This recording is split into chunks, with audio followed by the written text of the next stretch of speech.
Deborah, are you okay? Do you feel bad? Asked the maid Mary to the hotel manager. It was not customary for her to be familiar with her superiors, but the manager was really scary to look at. Deborah was incredibly pale. Her always perfect hair was disheveled, and her eyes were red with tears. It was clear that she was holding on, but Mary's sincere sympathy made her chin quiver, and her eyes filled with tears. Mary wanted to bring water, but the manager stopped her. "Let's go to my office," Deborah whispered with difficulty, holding back her sobs and lowering her head, headed swiftly to her office. Mary followed Deborah, who immediately threw herself on the leather sofa and began to sob. Mary closed the door tightly and sat down next to her, compassionately stroking Deborah on her arm. She did not ask questions, knowing that the woman needed first to cry and then to speak. After a while, Deborah calmed down a little and told Mary about her misfortune. As it turned out, her husband, after 10 years of marriage, cheated on her with a young girl.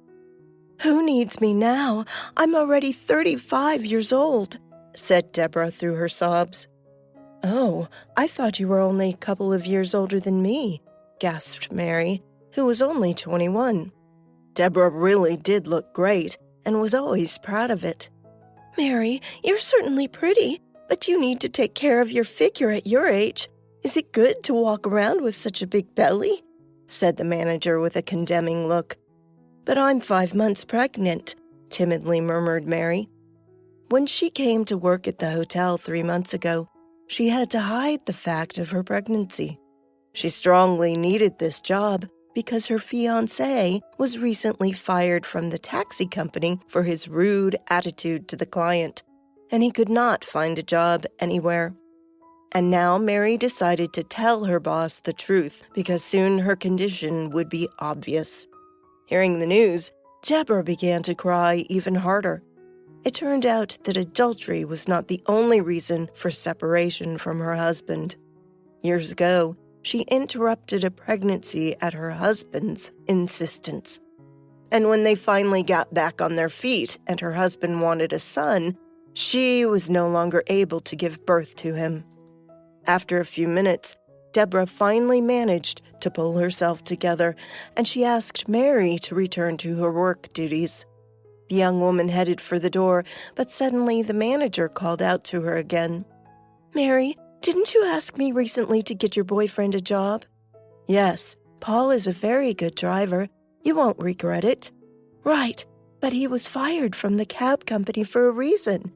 Deborah looked at Mary questioningly, and she lowered her eyes in a blush. "Okay, let him come in tomorrow. I'll talk to him, and maybe we'll take him, but on probation." Mary rejoiced and began to thank Deborah, but she had already stared into some papers and made it clear that the conversation was over. The next day, Paul, immaculately shaven, wearing pants and shirt perfectly ironed by Mary, stood at the entrance of the hotel. This was the chance he could not miss. Now the main thing was to make Deborah like him and pass the probationary period. The interview was quick, and Paul got the job. How successfully her fiancé was working, Mary discovered only a couple of months later when she got to the maternity hospital. She repeatedly tried to call Paul to tell him about his daughter's birth, but the phone was silent. From her shift worker, who came to see her, Mary heard that the day before, Paul had driven away Deborah with a suitcase, and no one else had seen them. Mary did not know what to think. She cried all day long, calling hospitals and morgues, but all to no avail. Mary was waiting to be discharged so she could write to the police about her fiancé's disappearance. But when she came home with the child, she saw a miserable scrap of paper on the bed in their rented apartment. It was a note from Paul. Placing her newborn daughter on the bed, Mary started reading. Paul briefly informed her that he was leaving her for Deborah and that they were going on vacation together. At the end of it was a postscript. The apartment is paid for to the end of the month. Then pay yourself. Or you can go to your aunt's in the village, since your boss don't want to see you working in a hotel anymore. And as we are not married, I do not owe you anything." Mary threw herself on the bed and wept in pain, resentment, and disappointment. She realized that the fate of many young girls who got pregnant before marriage, who believed their boyfriends' stories, had caught up with her. First, they had no time to get married. Then, they had no money. Then, Paul had problems with his job. And now, she had to go back to the village alone, with the baby, to her aunt and listen to her reproaches and lectures. But she had to go back, since there was no other way out. At the threshold of her aunt's house, Mary stopped in indecision. Aunt Helen was a strict and unkind woman, and Mary was afraid of her reaction. But suddenly, the door swung open.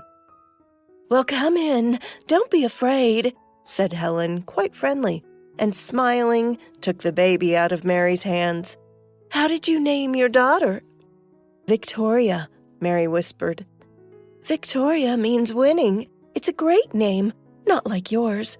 I never could understand why your mother named you that." Mary sighed, listening to the familiar grumbling of her aunt. She was the older sister of Mary's deceased father, and she would have been grandmother to her niece by age. Helen, noticing the gloomy expression on the girl's face, stumped. "Okay, darling, I am not going to ask questions now, so don't worry. We need to take care of the baby, and first of all to feed her." Mary cried and told her aunt that she could not feed her daughter because she had lost her milk. Helen gasped and realized that her niece had a serious problem in the city. When the baby girl was bathed, changed her clothes, and fed with formula, she fell asleep, and Helen thought about what they should do next. The woman said that an old rich woman lived in their village. The locals did not like her, and she, due to her contentious character, did not let anyone near her and seldom communicated with anyone except Helen. In recent years, Mrs. Carter became quite sick and could not go to the store or cook her own food. So Helen helped her as much as she could. But now the situation had changed. It had become difficult for Helen to help Mrs. Carter because of her age. So she suggested that Mary get a job at Mrs. Carter's house as a helper. Mary was in dire need of money and work, but she still had doubts since she had a little baby in her arms. "Don't worry, I'll take care of Victoria," assured Mary's aunt. "This is your own home, and you and I are the family." There was so much tenderness and warmth in her voice that Mary simply could not believe her ears. And for the first time in her life, Helen told her niece about her hard fate, about her 3 miscarriages in her youth, about how her husband had left her for someone else, and how she had suffered. And Mary finally understood much of what was incomprehensible to her in her aunt's behavior when she was a teenager. "And don't be afraid of Mrs. Carter. She only looks so formidable. But in fact, she's an unhappy elderly woman," said Helen. And in great secret, she told her niece the Mrs. Carter's sad story. It was all about her daughter, Caroline. The girl had been in love with a poor guy, Tom, since high school, and Mrs. Carter was against it and forbade them to date. When the guy was drafted into the army, Mrs. Carter arranged with the local mailman and intercepted the lovers' letters to each other. Tom, thinking that Caroline had forgotten about him, stopped writing to her and returned from the army already with his bride. Mrs. Carter was pleased. Her plan had succeeded. And on the day of Tom's wedding, Mrs. Carter went to a neighboring town to visit relatives, and her daughter, left home alone, took sleeping pills. When Mrs. Carter returned home the next morning, the girl was already dead. Since then, Mrs. Carter lives alone in her enormous home with her wealth. But does she need it, since she destroyed her own daughter with her own hands? Mary listened to the story and promised her aunt that she would try to be patient with Mrs. Carter and not let her down. Until this moment, Mary thought that she was alone in this world, and it turned out that she had the best aunt. Everything was going great now. She would have a job, and her daughter would have a wonderful nanny ready to give her all her unspent love. The next day, Helen went to see Mrs. Carter. They talked for a long time, and at first the woman grumbled and didn't even want to hear anything. But then, with difficulty, she agreed. At heart, Mrs. Carter knew that except Helen, she has no one to rely on, so grumbled more out of habit. The first time it was not easy for Mary with grumpy Mrs. Carter. The young woman often got home late at night and fell on her bed without energy. And it was not easy for Helen at first to cope with little Victoria. But as time went on, things gradually got better. The only room to which Mary was forbidden to enter was on the second floor, and only Mrs. Carter had the key. She did not explain the reason, and Mary tried to pretend that she was not interested. But the reason was simple. Caroline had died in this room. She had died of unhappy love and her mother's cruelty. Then on that fateful day, Mrs. Carter had locked the girl in her room, fearing that she would go to her ex-fiancé's wedding and do something stupid. Could she have thought then that her daughter had already made up her mind, and that sleeping pills had already been prepared in her bedside table to forget herself and fall asleep forever? But there was nothing Mrs. Carter could change now. Watching Mary, she often bitterly thought that if she had not been so cruel to her daughter, then today it would be her granddaughter helping her, not Mary. 3 years had passed. Little Victoria was growing up, and Mary was still caring for the elderly woman. But now more out of the call of her heart than out of duty, because they became very attached to each other. Mrs. Carter began to sick more and more often. In the evenings, she usually sat near the fireplace, which was burning in any weather, both in winter and in summer. But one day she called Mary to help her up to the second floor. It was the first time in all the years that Mary had been working there.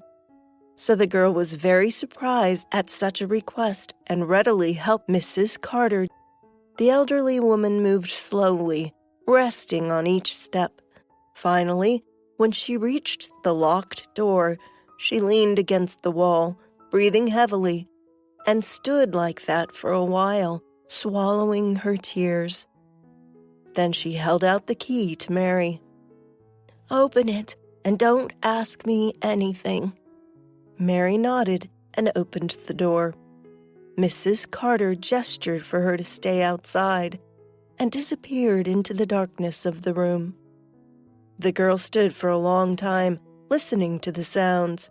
Concerned, she did call out to the elderly woman. "Go away," came Mrs. Carter's muffled voice. Mary realized that the woman needed to be alone with her bitter memories and quietly went downstairs. But time passed, night fell, and Mary became anxious again. She worried about how Mrs. Carter could sit there for so long in the cold room, and finally she decided to see if she was all right. She went upstairs and called out to her again, but this time there was no answer. Mary thought that Mrs. Carter had fallen asleep, and opening the door, she went into the room.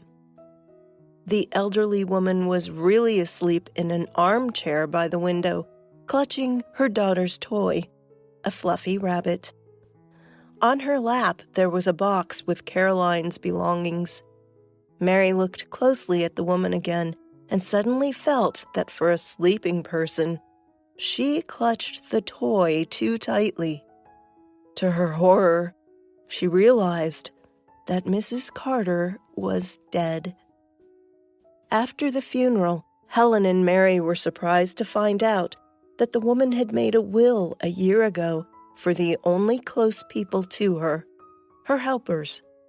It was an unexpected gift for Mary and Helen. Apparently, it was Mrs. Carter's way of thanking them for their care and kindness. Another 5 years passed. One day, the hotel receptionist knocked on the door of the hostess's office. "Mary, excuse me, there's a new driver here. Are you interviewing him yourself, or should I take care of this?" "Invite him in. I'll talk to him myself," replied the hotel owner. After a couple of minutes, a man entered the office.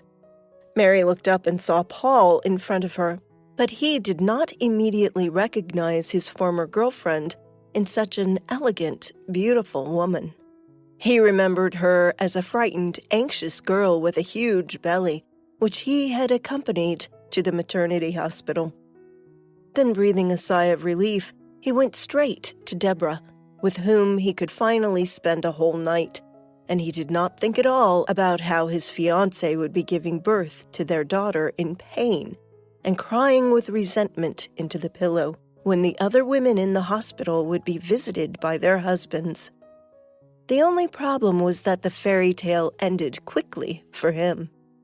Deborah got fed up with him after 6 months, and she quickly found a replacement. And now, this bald, unemployed loser, with no wife and children, stood before Mary and could not believe his eyes. He shifted his gaze to the desk and saw a nice framed picture. There was a handsome man hugging Mary in a white wedding dress, and a beautiful blonde girl of about 7 stood beside her. "Mary, darling, is that really you?" was all Paul could say. "I am not your darling, and I don't have a job for you," said Mary coldly. "Natalia, call security. Tell them to escort this man outside." Mary stood at the window and smiled as she watched a stunned Paul leaving the hotel. She was mentally thanking him for leaving her then, because his betrayal had turned out in such a happy end for her. Narrated by Deirdre Eby. Hola, suscríbete a Historias Vitales para no perderte nuevas historias. Mi esposa había estado trabajando en su proyecto especial durante 4 meses ahora. No era su proyecto personal, pero ella era la persona principal y responsable de su éxito. El proyecto estaba diseñado para salvar a su empresa, Bixler Enterprises. Los últimos 4 meses habían sido difíciles porque se vio obligada a trabajar duro. Era importante tanto para ella como para la empresa.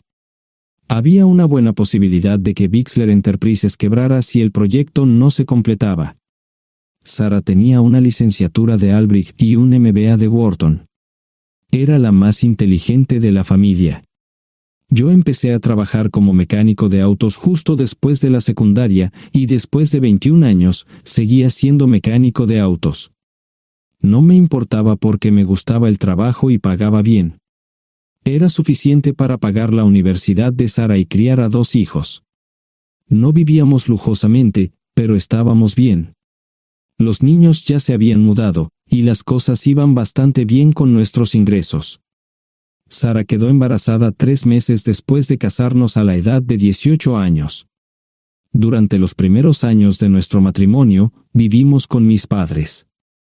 Ellos tenían una gran casa vacía ya que 4 de mis hermanos se habían mudado. Eso significaba que teníamos una niñera mientras Sara completaba sus primeros años de universidad. Debido a 2 embarazos, la carrera de 4 años le llevó 6 años completarla. Fue difícil, pero lo logró. Siempre tuve trabajo y nunca me faltó trabajo extra si lo necesitaba. Después de que Sara se graduó de Wharton, alquilamos nuestro propio lugar. Tuvo ofertas de trabajo de varias empresas grandes, pero todas requerían que nos mudáramos. A mí no me importaba, pero Sara quería quedarse cerca de casa. Por eso decidió trabajar en Bixler Enterprises. Pagaba bien, pero lo más importante, le daba responsabilidad y la oportunidad de avanzar. Sara era una empleada trabajadora y dedicada. La presentación es el jueves en el Hotel Thyssen en Filadelfia. Tomé unos días libres en el trabajo para ayudarla según fuera necesario. Al final, todo lo que logré fue hacerle algo de comer cuando llegaba a casa.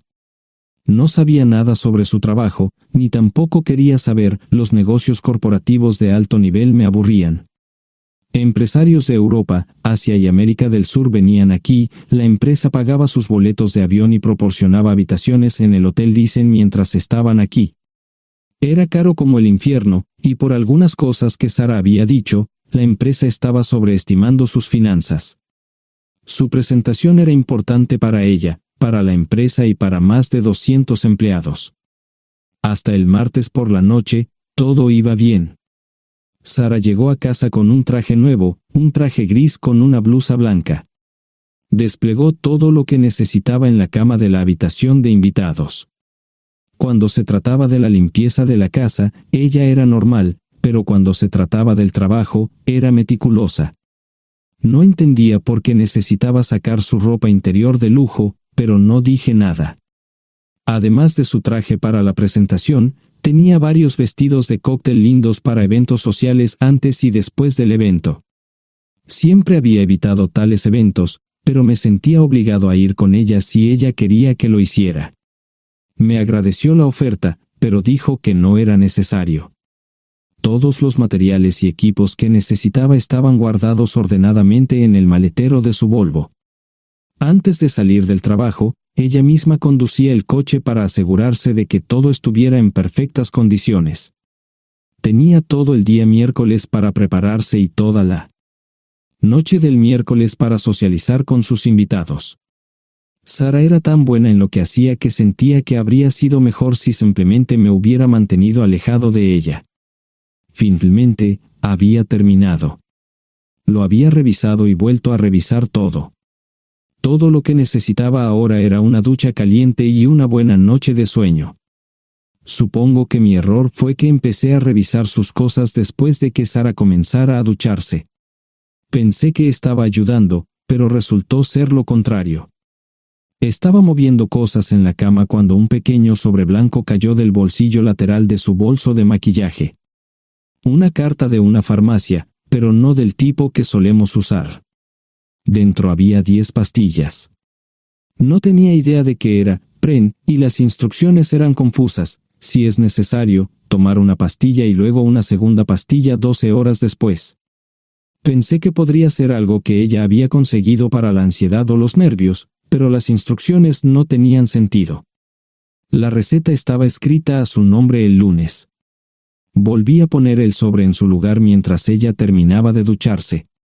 Decidí que quería saber más sobre Pren antes de contarle sobre ello. Por supuesto, si lo mencionaba, significaría que estaba revisando sus cosas. Odio los dilemas. Mientras Sara se preparaba para dormir, fui a nuestro ordenador doméstico y busqué. 10 minutos después, me uní a mi esposa bajo las sábanas. Pasé toda la noche despierto, preguntándome por qué mi esposa había recogido una receta para la píldora del día después, especialmente después de que me hicieran una vasectomía hace 10 años. A la mañana siguiente, me levanté temprano, pero no estaba descansado. Di un largo paseo, esperando que despejara mi mente. Me dirigí hacia casa con reticencia, temiendo lo que podría hacer o decir cuando llegara allí. Mi hijo Joe se unió a la Marina después de la escuela secundaria y estaba en su primer año en San Diego. Nuestra hija Gloria se casó con su amor de la infancia el año pasado y acababa de mudarse a Dallas.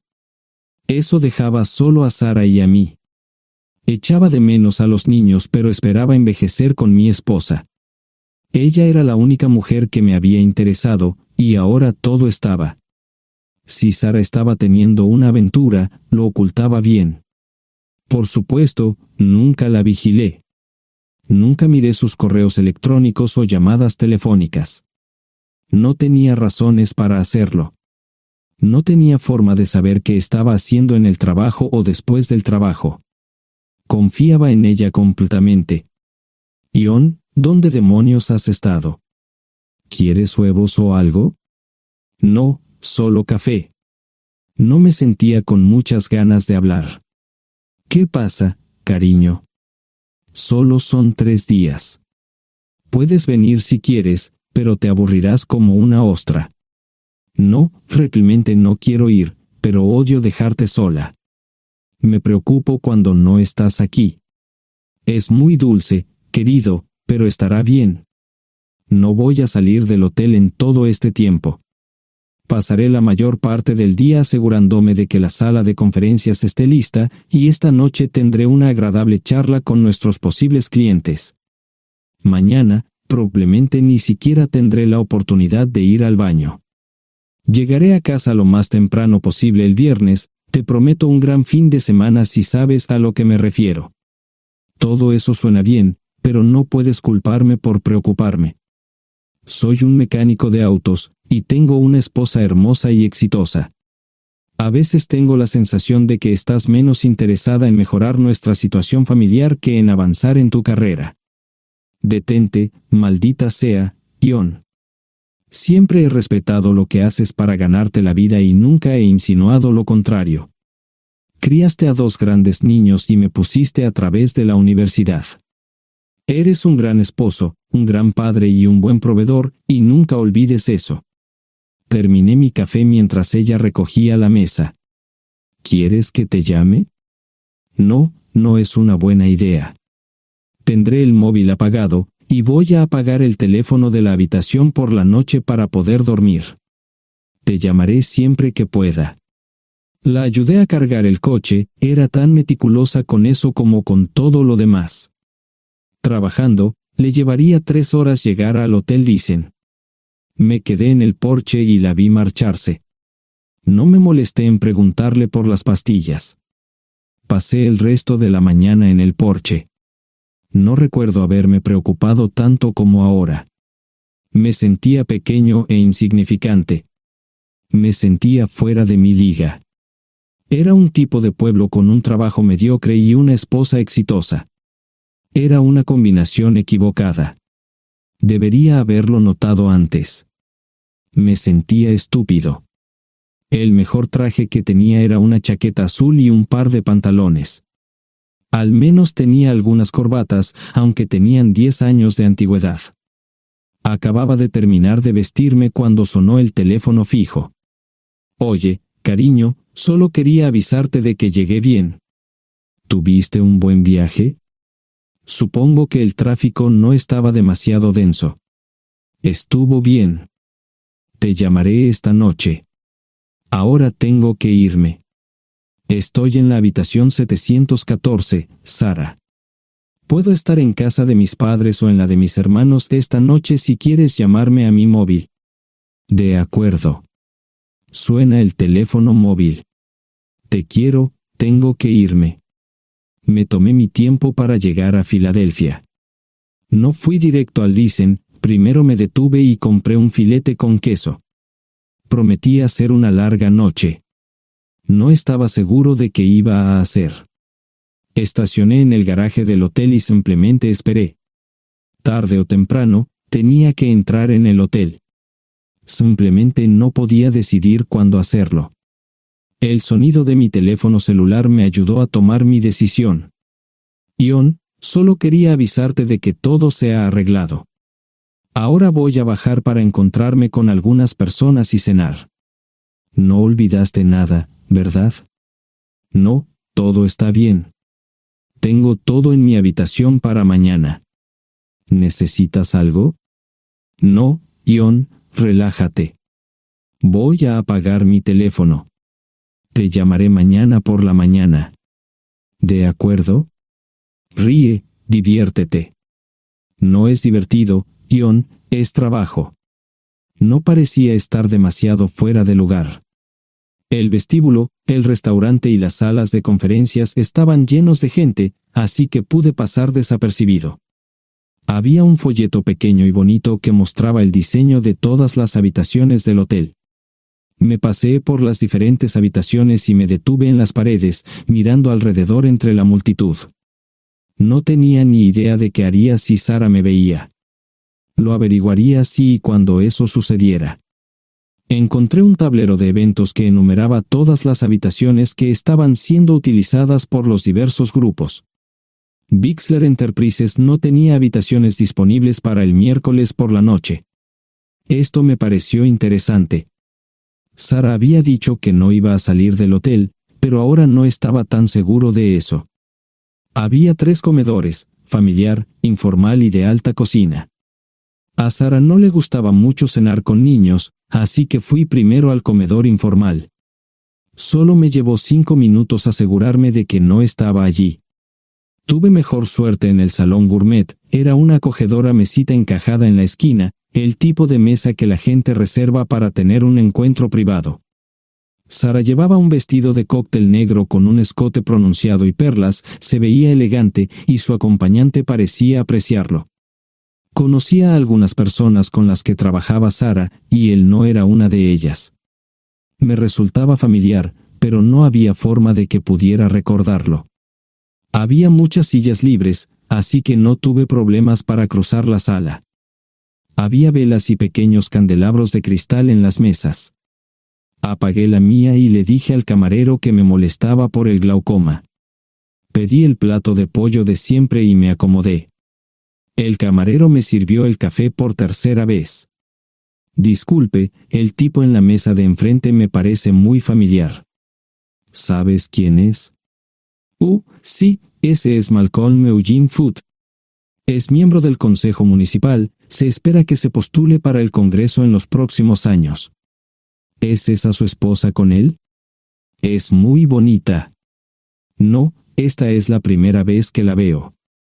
Siempre usa esa mesa para señoras especiales, si me entiende. Simplemente le sonreí y pedí la cuenta. Nunca había visto a Sara tan sensual con un hombre antes. Parecía captar cada palabra que decía, como si fuera Dios o algo así. No estaban haciendo nada inapropiado, pero tampoco era platónico ni profesional. Cuando me fui, estaban terminando su segunda botella de vino. Ahora entendía por qué se había llevado su lencería elegante. Me acomodé en una esquina del vestíbulo para que no me vieran. 10 minutos después, salieron del restaurante. Ella le tomaba la mano mientras caminaban por el vestíbulo hacia el ascensor. Observé cuidadosamente los indicadores de piso. Que el ascensor se detuviera en el 3er piso era una buena señal, significaba que no lo había llevado a su habitación. Era una mala señal cuando el ascensor no llegaba al 7º piso, significaba que ella fue a su habitación. Por si acaso me equivocaba en algo, me senté en el vestíbulo y observé el ascensor durante 1 hora. La gente entraba y salía, pero Sara no estaba entre ellos. Saqué mi maleta vacía del coche y me dirigí al mostrador de recepción. Aunque podía demostrar que era su esposo, me costó trabajo conseguir una tarjeta llave. Se dieron después de llamar a la habitación, pero nadie respondió. Finalmente, estaba en camino a la habitación 714 con la tarjeta llave. Ni siquiera encendí las luces al principio, simplemente me senté en la oscuridad de la habitación durante más de 1 hora. No fue difícil asegurarme de que no regresara a la habitación. Primero, empacé todas sus ropas y pertenencias personales. No dejé nada atrás. Revisé el paquete de Preven, todavía quedaban 10 pastillas en el tocador. De manera muy ordenada, estaban todos los artículos que necesitaría para su presentación al día siguiente.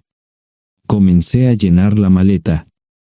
Había 24 carpetas promocionales especialmente encuadernadas y otras 20 carpetas regulares, todas ellas fueron a la maleta. Un proyector digital fue lo siguiente, seguido de una computadora portátil.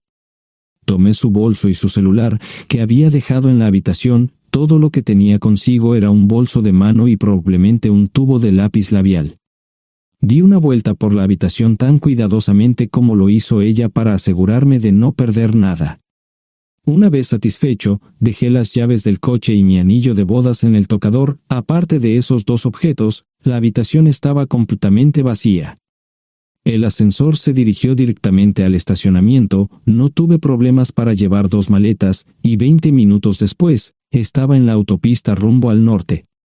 Pasaban las 3 de la madrugada, no tenía idea de que había pasado tanto tiempo. 1 hora o 2 después, sonó mi teléfono celular, la identificación de llamadas mostraba el número del Listen. ¿Ion? Sí, ¿dónde estás? Estaré en casa pronto. Eso fue todo lo que dije, hubo silencio en el otro extremo de la línea. Los vendedores tienen un viejo dicho, el primero que habla pierde. Pareció una eternidad antes de que ella hablara. Ion, lo siento. No preguntó nada y simplemente colgó. Apagué mi teléfono, era obvio que había regresado a su habitación. Más tarde ese día, tenía que dar una presentación que salvaría a su empresa y le daría un ascenso. Metí las maletas en el desván del garaje, Sara nunca iba allí y nunca pensó en buscar algo allí. Por supuesto, en este punto, estoy bastante seguro de que no importaba. Primero, recogí todas mis ropas y pertenencias personales, la mayoría de los hombres tienen sus propias herramientas, generalmente es un requisito para el trabajo. Pasé por la tienda, cargué las mías en el Subaru y recogí mi último cheque de pago. Para entonces, los bancos ya estaban abiertos, no tuve que hacer ninguna manipulación financiera complicada. Simplemente retiré todo el dinero de mis cuentas. Almorcé en Hagerstown, Maryland. Tenía suficiente dinero para vivir durante unos años, pero sabía que estaría buscando trabajo muy pronto. Sara y yo éramos parecidos en eso de que a ambos nos encantaba trabajar. La voy a extrañar. Pasé un par de horas en las cuevas del Uray y alquilé una habitación cerca de Whitewell. No tenía idea de qué iba a hacer. Era sábado, y me encontré sentado en el acuario de Chattanooga, observando la naturaleza que nunca había visto antes. Pasé unas horas simplemente relajándome y decidí que era un buen lugar para estar. Compré un pase anual para el acuario y, para la hora de la cena, tenía un lugar donde quedarme. Era un remolque móvil en el parque, pero estaba amueblado y era económico. No necesitaba mucho. La primera cosa que haría el lunes por la mañana sería conseguir un trabajo. Un buen hombre de mantenimiento siempre puede conseguir un trabajo, especialmente si está dispuesto a trabajar duro. Podría permanecer discreto hasta que fuera el momento de renovar mi licencia de conducir o las etiquetas del coche, me preocuparé por eso cuando llegue el momento. El domingo por la tarde, llamé a Gloria. Me sentí obligado a informarle sobre lo que estaba sucediendo, pero Sara ya se lo había contado. Fue bastante franca con Gloria sobre lo que había pasado, dijo que había engañado, que la sorprendí, que me fui y que ella perdió su trabajo. Me sentí mal porque ella perdió su trabajo, pero ese era el precio que tenía que pagar. Le pedí a Gloria que le dijera a Josh lo que estaba sucediendo la próxima vez que hablara con él. También le dije que la llamaría aproximadamente una vez al mes para verificar cómo iban las cosas. No le dije dónde estaba. Para el mediodía del día siguiente, tenía un trabajo. En realidad, estaba a poca distancia del parque de remolques, con el Waffle House a mitad de camino. ¿Qué más podría querer un hombre? No sé cómo manejaron el papeleo, pero me estaban pagando $20 por hora sin hacer preguntas. Estaba feliz, y ellos también. Ni siquiera tendría que tocar el dinero que traje conmigo. Unos 2 meses después, Gloria me informó que Sara se había mudado de la casa y estaba viviendo con sus padres. Gloria no sabía nada más, pero estaba feliz de que estuviera estable y le estuviera yendo bien. Josh me llamó desde San Diego solo para informarme que iba a hacer un crucero. Era técnico en aviónica en un portaaviones, intentó explicar qué hacía exactamente, pero estaba más allá de mi comprensión. Nunca supe mucho sobre cosas técnicas. Ambos tuvieron cuidado de no decir nada malo sobre su madre, aprecié eso. Después de eso, todo siguió como siempre. Comencé a hablar con Gloria al menos semanalmente, Josh y yo comenzamos a enviar correos electrónicos regularmente. Gloria hablaba regularmente con Sara, pero decía muy poco sobre lo que estaba haciendo o dónde estaba. Nunca presenté la solicitud de divorcio, y parece que Sara tampoco lo hizo. Tengo una licencia de conducir de Tennessee y las etiquetas en el Subaru. Comencé a frecuentar un bar local un par de veces al mes y tuve encuentros casuales. 2 mujeres se alternaban como mis compañeras nocturnas regulares. No buscaban compromisos, y yo tampoco. Parecía funcionar bien para todos nosotros. La vida era buena. Eso fue hace mucho tiempo, y gradualmente olvidé a Sara. Con el tiempo, el Subaru comenzó a darme problemas. Había olvidado cuánto tiempo había pasado. Tenía más de 200,000 millas. Estaba reflexionando sobre esto con una jarra de cerveza un día cuando me di cuenta de que habían pasado casi 5 años desde que me fui de casa. Mantuve un contacto cercano con ambos hijos. Gloria ya tenía 2 hijos propios en este momento y quería que los visitara. Josh casi se casó con una mujer tailandesa, pero en el último momento se negó. Por lo general, trabajaba 6 días a la semana y usaba el domingo para recuperarme del sábado por la noche. No había ninguna buena razón para que alguien llamara a la puerta de mi remolque a las 6 de la mañana de un viernes. Su grosería fue recompensada por un hombre medio desnudo abriendo la puerta. Los calzoncillos del día son repugnantes, y la dama en la puerta, juzgando por la expresión en su rostro, estuvo de acuerdo conmigo. Ella apartó la mirada, pero su compañero no parecía impresionado. Norm habría usado pantalones, pero en un momento como este, los invitados me molestaron. Estamos buscando a John Terrell. No los conozco.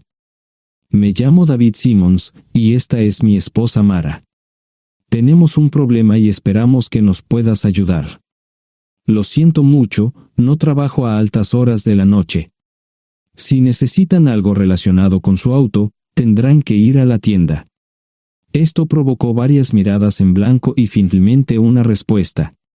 No tiene nada que ver con tu trabajo, es más un problema personal. ¿Podemos entrar? El interior del remolque lucía desordenado. Rara vez tenía invitados, así que rara vez lo limpiaba. Incluso mis novias insistían en que fuéramos a su lugar. Hagan como en su casa, déjenme ponerme los pantalones enseguida. Al entrar en el dormitorio, dejé la puerta abierta solo para mostrarles lo hospitalario que soy. También me puse una camisa. ¿Les gustaría tomar café? Solo tomará unos 10 minutos. Aparté algunas cosas del sofá para que pudieran sentarse. No hubo respuesta a la pregunta del café. Tenemos una hija adoptiva de 4 años y otra de 2 que necesita un trasplante de médula ósea, y esperamos que nos puedas ayudar. Estamos dispuestos a pagarte si es necesario. ¿Con mi médula ósea? No, queremos usarla y estamos dispuestos a compensarte por cualquier inconveniente. Creo que quieren comprarla. Estaba actuando como un listillo, y de repente me di cuenta de ello. Estas personas eran serias, tenían un problema real y estaban buscando ayuda. Lo siento mucho, no quise interrumpir. Por favor, continúen. Nuestra mejor oportunidad de encontrar un donante es un familiar cercano. Eres nuestra mejor esperanza. Mira esto. No quiero ser un grosero, pero creo que se equivocaron de persona. ¿Cuándo nació su hija? Cumplirá 5 años en julio. Marche Simmons habló por primera vez, y sonó sincera. Odio ser el portador de malas noticias, pero me hice una vasectomía hace 15 años. No hay forma de que pueda ser su padre. ¿Por qué tu nombre estaba en el certificado de nacimiento? No puedo responder eso, tal vez deberían preguntarle a su madre. Esa afirmación fue recibida con silencio. Sentí pena por estas personas, pero no sabía cómo ayudarles. ¿Cuál es el nombre de la madre? Sarah Lise Terrell. No encontraba las palabras. Tal vez no debería haber tomado esas malditas pastillas de ella, por supuesto, entonces esas personas no tendrían una hija en absoluto. Todo lo que pensaba que había superado el dolor, y aquí está de nuevo, viejos recuerdos de mi esposa teniendo relaciones sexuales con ese maldito político de Filadelfia. Estaba empezando a olvidarlo todo, y ahora estaba de vuelta. Maldita sea. Ahora entiendo y pido disculpas por mi grosería e insensibilidad. Haré todo lo que esté en mi poder para ayudarles. En primer lugar, porque no puede Sara hacerse un trasplante de médula ósea. Médicamente, no puede. ¿Por qué no? Es madre, tiene que ser una donante adecuada. O, ella es una donante adecuada, pero está demasiado enferma. Los médicos se negaron siquiera a considerar utilizarla. ¿Enferma de qué? Está muriendo de insuficiencia hepática. Le quedan menos de 6 meses de vida. Esto no tiene sentido. Siempre ha estado perfectamente sana. Además, no creo que un hígado enfermo le impida donar médula ósea. El hospital no aceptará su firma en el formulario de consentimiento. ¿Estás diciendo que hay algo mal en su cabeza? Ambos me miraron en silencio, sabían la respuesta, pero no querían decirlo. En ese momento, no quería que se sintieran aún más incómodos. Hace 10 minutos, no me importaban, pero ahora sentía que tenía que protegerlos y ayudarlos. ¿Cómo sucedió esto? ¿Podría alguno de mis hijos ayudar? Quizás, pero pensamos que eras nuestra mejor esperanza. ¿Por qué no van tras su padre, su verdadero padre? Pensamos que eras tú. No tenemos ni idea de quién más podría ser. Sara no nos dijo nada sobre otro posible padre. De hecho, ella no estaba en condiciones de explicar nada, agregó Mara. Obtuvimos la mayoría de nuestra información de la agencia de adopción. Tuve que preparar café y hacer pis, permítanme un momento. Dejé a mis invitados sentados mientras preparaba el café. Solo tomó unos minutos. Mientras se preparaba, fui al baño, algo que necesitaba hacer urgentemente. Traté de ser discreto, ya había avergonzado lo suficiente a Mara. ¿Dónde viven? En Westchester, Pensilvania. Les haré una oferta. Si les digo quién es el verdadero padre de su hija, deben prometerme que lo perseguirán sin descanso hasta obtener lo que desean. ¿De qué estás hablando? El padre de su hija es un político prominente en Pensilvania. Por supuesto, negará todo y probablemente les proporcionará documentos legales para detener sus esfuerzos. Si acuerdan presionar lo suficiente para que él admita que la niña es suya, podrán avergonzarlo y obligarlo a hacerse un trasplante de médula ósea. Eso es lo que quieren, ¿verdad? Sí, claro, pero ¿cómo hacemos eso? No lo sé. Soy mecánico.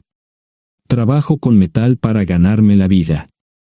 Creo que la mejor manera sería utilizar la televisión, la radio y los periódicos. Los políticos harán cualquier cosa para evitar una mala publicidad. ¿Tienen amigos que puedan ayudar? Bueno, ahora ambos estaban sonriendo. Debo haber dicho algo que les dio esperanza. Creo que podemos hacer esto. ¿Quién demonios es él? Malcolm Eugene Foote. Se postula para el Senado de los Estados Unidos. Apuesto a que hará cualquier cosa para evitar una mala publicidad. El café estaba listo, pero David y Marchen no podían esperar para llegar a casa. Antes de irse, les dije cómo ponerse en contacto con Gloria y Joss en caso de que los necesitaran. Estaba seguro de que ayudarían. También les pedí que me dijeran dónde estaba Sara. Probablemente estaría en Pensacola antes de que ellos regresaran a Westchester. Me corté el pelo y compré una camisa nueva. Sara era una tramposa que arruinó mi vida, pero aún así quería lucir bien cuando la viera. Era otro remolque, pero esta vez era un bonito doble nuevo. Allí estaba su Volvo con una llanta desinflada y un parabrisas roto. La mujer que abrió la puerta no era Sara, parecía que la habían empapado fuerte y la habían dejado empapada. Tenía al menos 45, tal vez 50, y debió haber tenido una vida difícil. La falta de maquillaje no ayudaba y simplemente se veía horrible. No tuve la oportunidad de abrir la boca. Caray, si no es John Terrell. Nunca esperé verte aquí. Tuve que usar la vieja línea, me estás poniendo en desventaja. Sherry Hart. Pasa, entra. ¿Quieres una cerveza? No, pero gracias. Estoy aquí para ver a Sara. Cerry cruzó la habitación y se detuvo en el buffet del comedor. Aquí está, Ion. Mírala todo lo que quieras. Su mano señalaba una urna de latón que estaba en el centro del buffet vacío. Supongo que llegué demasiado tarde. No me moví, solo me quedé mirando el contenedor frente a mí. ¿Puedo tomar una cerveza ahora? Sara se mudó a Pensacola después de dar a su bebé en adopción. Compró el remolque con el dinero que recibió de Bixler Enterprises después de que la despidieron. Tenía una participación en las ganancias, 401k, y vacaciones y días de enfermedad. Eventualmente, consiguió un trabajo en una fábrica local de prendas de vestir donde trabajaba en el departamento de envíos. Allí fue donde conoció a Cerry. Cerry alquilaba una habitación de Sara. Cada centavo que Sara ganaba iba para el alcohol. Empezó con vino y gradualmente pasó a bebidas más fuertes, las más baratas. Eventualmente, perdió su trabajo debido a su alcoholismo y se vio obligada a usar sus ahorros. Nunca salió con nadie ni salió a ningún lado. Cerry se quedó con ella, pagó sus servicios públicos y compró alimentos que Sara no comía. Le llevó más de 3 años quitarse la vida. Increíblemente, ella tenía un testamento y me dejó un doble remolque y un Volvo. Cerry explicó que Sara estaba tan angustiada por lo que había hecho que simplemente se rindió. No intentó evitar el embarazo ni siquiera terminarlo. La adopción se había arreglado meses antes de que naciera el bebé. Nunca volvió a trabajar, excepto en los trabajos clandestinos que hacía mal. Cerry dijo que Sara no parecía tener ambición ni propósito en la vida. Sara hablaba mucho de mí pero tenía miedo de intentar contactarme. Gloria le dio mi número, pero nunca me llamó. Era como si su aventura de una noche la hubiera lastimado más a ella que a mí. Estuve allí durante 2 semanas y luego vendí el remolque de Cerry por $1 y obtuve $3,000 por el Volvo. 2 días después, estaba en Westchester visitando a mis nuevos amigos David y Marche. Malcolm Eugene Foote resistió al principio, pero David y Marche lo presionaron hasta que cedió. Insistió en pruebas de ADN, que demostraron que era el padre. Para salvar la cara, más o menos lo obligaron a someterse a un trasplante de médula ósea, que fue exitoso. La carrera política y la vida familiar de Malcolm no dejaron una impresión favorable. Su caída en las encuestas fue tan rápida que el partido lo reemplazó por otro candidato unos meses antes de las elecciones. Su esposa solicitó el divorcio y fue muy pública al respecto. Sara y yo estamos viajando ahora a Dallas para ver a Gloria y a mis nietos.